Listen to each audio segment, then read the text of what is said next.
Good morning. Welcome to Walk by Faith. I'm Abigail Knott. And please like, subscribe, ring the bell for notifications, and share. So, today we're going to be talking about the return of Eden. Sometimes when I read the Bible, the Lord enables me to have some revelations of what the word is actually saying and the beauty and the real significance of what is being said. So, to start off, we're going to read about the first Eden, which is, adjust this a bit. So, which is Genesis 1. In the beginning, God created the heavens and the earth. The earth was unformed and void. Darkness was on the face of the deep, and the Spirit of God hovered over the surface of the water.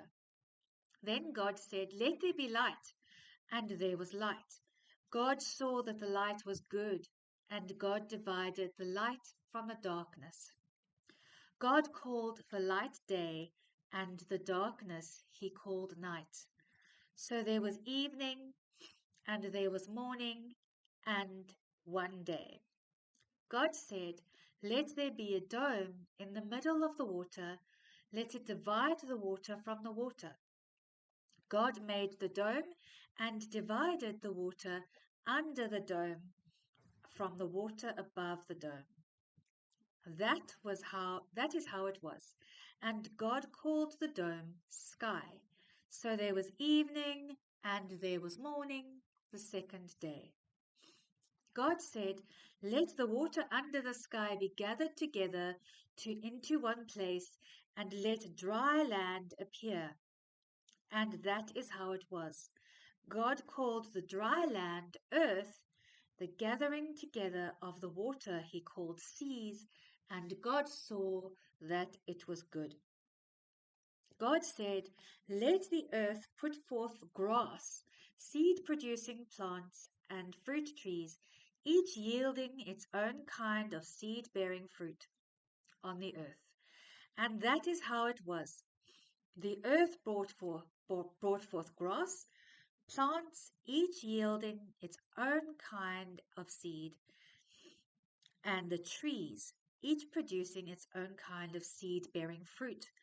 And God saw that it was good. So there was evening, and there was morning, the third day. God said, "Let there be lights in the dome of the sky to divide the day from the night. Let them be for signs, seasons, days, and years, and let them be for lights in the dome of the sky to give light to the earth." And that is how it was. God made the two great lights, the larger light to rule the day, and the smaller light to rule the night, and the stars. God put them in the dome of the sky to give light to the earth, to rule over the day and over the night, and to divide the light from the darkness. And God saw that it was good. So there was evening and there was morning, a fourth day. God said, "Let the water swarm with swarms of living creatures, and let birds fly above the earth in the open dome of the sky."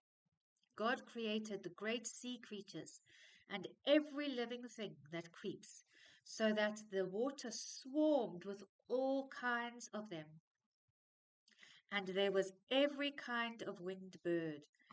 And God saw that it was good. Then God blessed them, saying, "Be fruitful, multiply, fill the water of the seas, and let birds multiply on the earth." So there was evening and there was morning the fifth day. So he is telling the animals and all that he has created, all the animals and the and the crawling things and the sea creatures, to be fruitful, multiply, and fill the water of the seas, and let the birds multiply on the earth.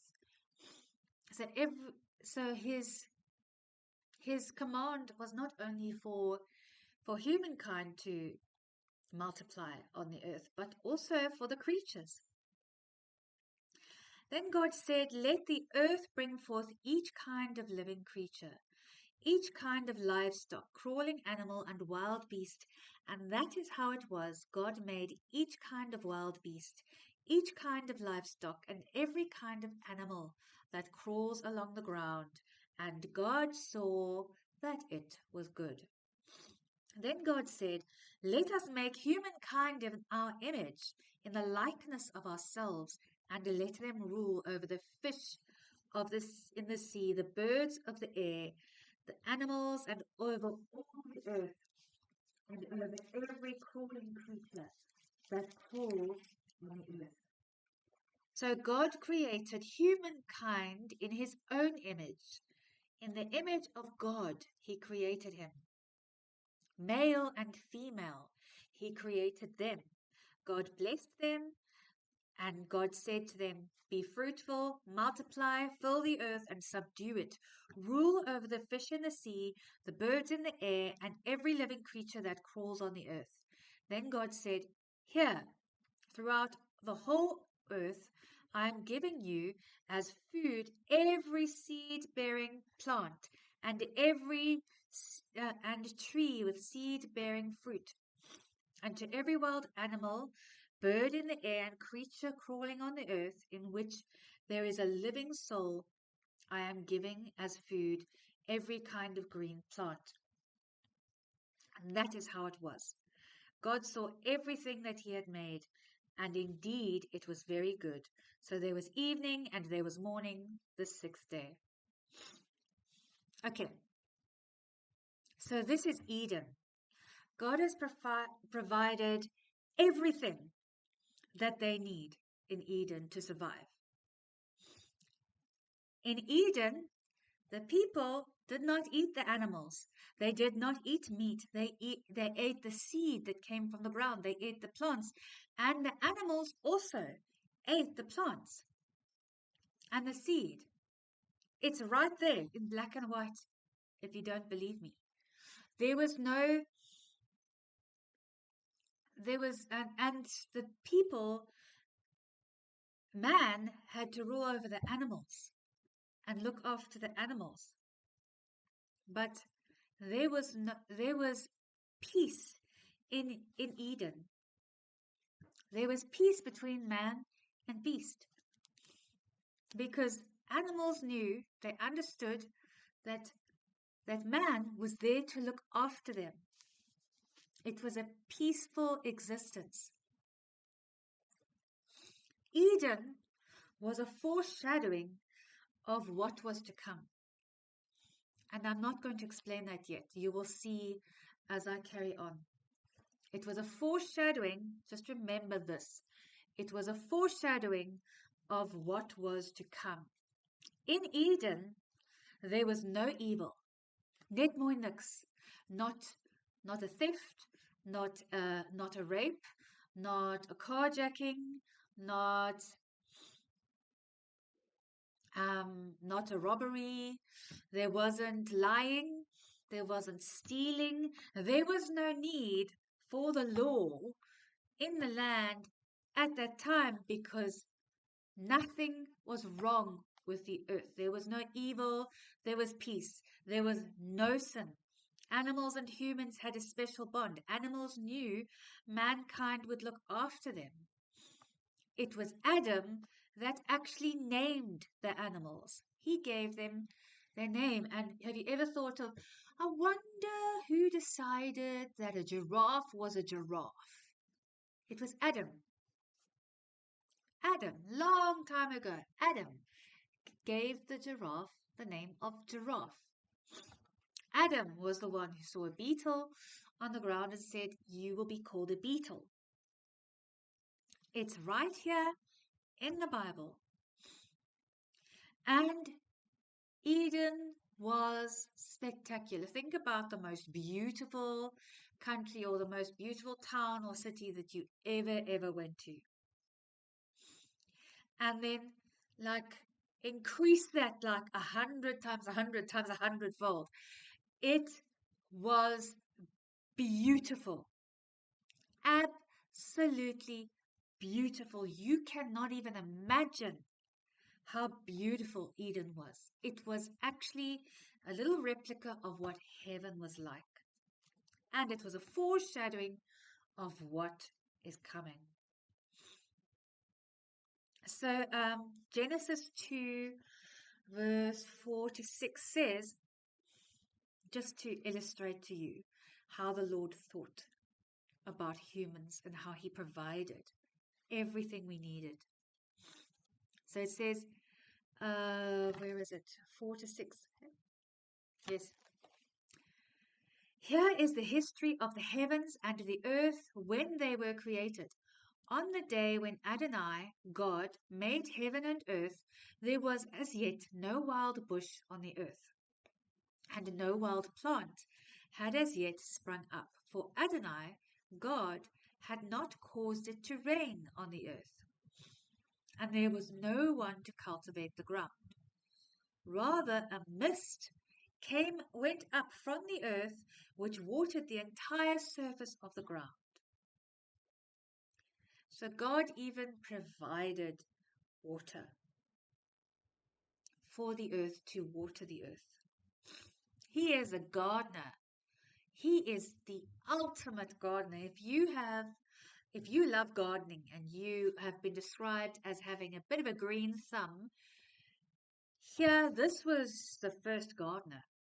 God was the first gardener. He's the one who created Eden. He's the one who planted Eden. Okay, so this is going to be quite a quick one today, but you will understand what I'm doing. I'm reading quite a lot of scripture today, but I want you to listen and see if you can recognize the second Eden. Then I saw a new heaven, then this is Revelation 21 to 22. Then I saw a new heaven and a new earth, for the old heaven and the old earth had passed away, and the sea was no longer there. Also I saw the holy city, New Jerusalem, coming down out of heaven from God, prepared like a bride, beautifully dressed for her husband. I heard a loud voice from the throne say, "See, God's Shekinah is with mankind, and he will live with them. They will be his people, and he himself, God with them, will be their God. He will wipe away every tear from their eyes. There will no longer be any death, and there will no longer be any mourning, crying, or pain, because the old order has passed away." Was there death in Eden? No, there was no death. Then the one sitting on the throne said, "Look, I am making everything new." Also he said, "Write, these words are trustworthy and true." He said to me, "It is done. I am the Alpha, the Aleph, and the Omega, the Tav, the beginning and the end. To anyone who is thirsty, I myself will give water free of charge from the fountain of life. He who wins the victory will receive these things." He who wins the victory will receive these things. He who accepts Jesus, he who has run a good race and received that victory of eternal life will receive these things. "And I will be his God, and he will be my son. But as for the cowardly, the untrustworthy, the vile, the murderers, the sexually immoral, those involved with the occult and with drugs, idol worshippers, and all liars, their destiny is the lake burning with fire and sulfur, the second death." One of the 7 angels, having the 7 bowls full of the 7 last plagues, approached me and said, "Come, I will show you the bride, the wife of the Lamb." He carried me off in the spirit to the top of a great high mountain and showed me the holy city Jerusalem, coming down out of heaven from God. It had the Shekinah of God. That's the presence of God. And so its brilliance was like that of a precious jewel, like a crystal clear diamond. It had great high wall with 12 gates. At the gates were 12 angels, and inscribed on the gates were the names of the 12 tribes of Israel. There were 3 gates to the east, 3 gates to the north, 3 gates to the south, and 3 gates to the west. The wall of the city was built on 12 foundation stones, and on these were 12 names of the 12 emissaries of the Lamb. The angel speaking with me had a gold measuring rod with which to measure the city, its gates and its wall. The city is laid out in a square, its length equal to its width. With his rod he measured the city at 1,500 miles, with length, width, and height the same. He measured its wall at 216 feet by human standards of measurement, which the angel was using.